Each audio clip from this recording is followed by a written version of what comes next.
Ça pousse en fait à une tolérance encore plus grande parce que la personne qui m'a donné ce foie, je sais pas qui c'est. Tout ce que je sais, c'est que cette personne, elle m'a sauvé la vie en fait.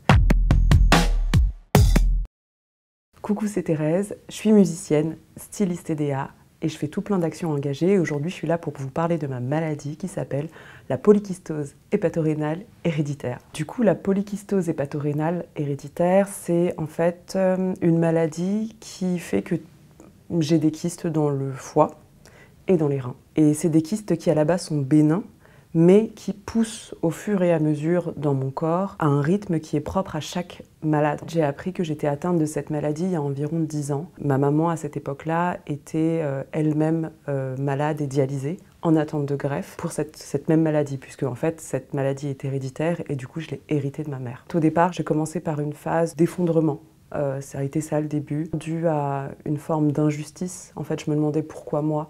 J'avais l'impression d'être une bonne personne, de tout faire bien, de trier mes déchets, d'être sympa avec les gens autour de moi, d'être écolo, d'essayer de bien faire les choses dans la vie. Et en fait, je trouvais ça hyper injuste que ça m'arrive à moi et que je le découvre en fait autour de 27 ans parce que j'avais l'impression justement d'être dans ma vingtaine, d'avoir la vie devant moi et ça me donnait la sensation que en fait l'étau se refermait trop tôt. La maladie a fait que mon corps à un moment s'est mis à changer, que ce ventre poussait de façon totalement involontaire et incontrôlée et que je pouvais rien y faire et que c'était même pas un heureux événement que j'attendais, c'était plus quelque chose qui s'apparentait à quelque chose de dramatique, à la mort. C'était en 2021 qu'on m'a dit que je pouvais potentiellement aller me faire greffer et je me suis mise en disponibilité totale au moment où j'avais un peu fait toute ma checklist que je voulais absolument faire avant d'aller me faire greffer parce que je savais qu'il y avait des risques potentiels de pas bien m'en sortir. Et j'ai dit en octobre dernier, go, je suis prête à être appelée à n'importe quelle heure du jour et de la nuit. Et aujourd'hui, après quasiment un an de greffe,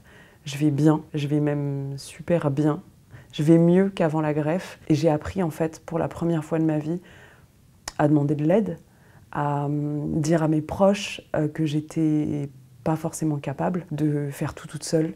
Moi j'ai été élevée dans un culte de la performance de par mon papa et aussi de par la société qui nous pousse toujours à être dans cette espèce d'autonomie totale qui dit on est des femmes, on va y arriver toutes seules, etc. Il y a des moments où c'est important de se rendre compte qu'on n'est qu'humain et qu'on n'est pas capable en fait de tout faire tout seul et qu'il y a des moments dans la vie où on est ultra vulnérable. Personnellement, je me suis retrouvée dans un état où j'étais plus capable de respirer seule, donc j'étais intubée, je savais plus pisser, je savais plus marcher et on a dû me torcher le cul en fait. Tout ce que j'ai envie de dire, c'est de se rappeler en fait que tout ce système dans lequel on vit tend à nous faire oublier qu'en fait on est des êtres humains, qu'on a le droit à la maladie, qu'on peut avoir peur de la mort, mais qu'elle existe aussi. Et aujourd'hui, si je pleure d'émotion parce que je vais bien en fait, je me rends compte que j'ai appris de tout ça et j'ai appris à me dire que tout seul, on n'est rien. Ça pousse en fait à une tolérance encore plus grande parce que la personne qui m'a donné ce foie, je sais pas qui c'est. Tout ce que je sais, c'est que cette personne, elle m'a sauvé la vie en fait. Et si moi aujourd'hui je parle de tout ça, au-delà du fait que ça puisse me faire du bien,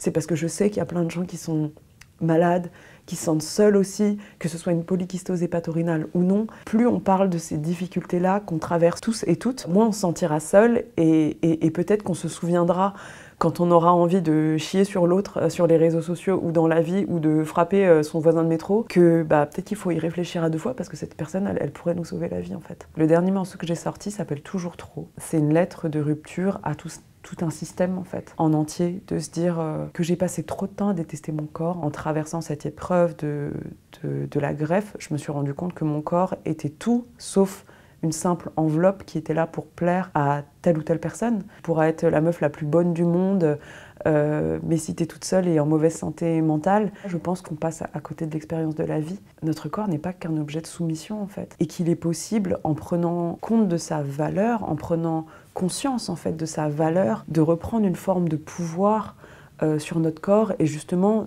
d'être autre chose qu'un objet oppressé. Et je parle pas que d'apparence physique au sens séduction du terme, je parle pas que de la minceur, mais je parle aussi d'une question de racisme, une question de validisme, une question d'agisme.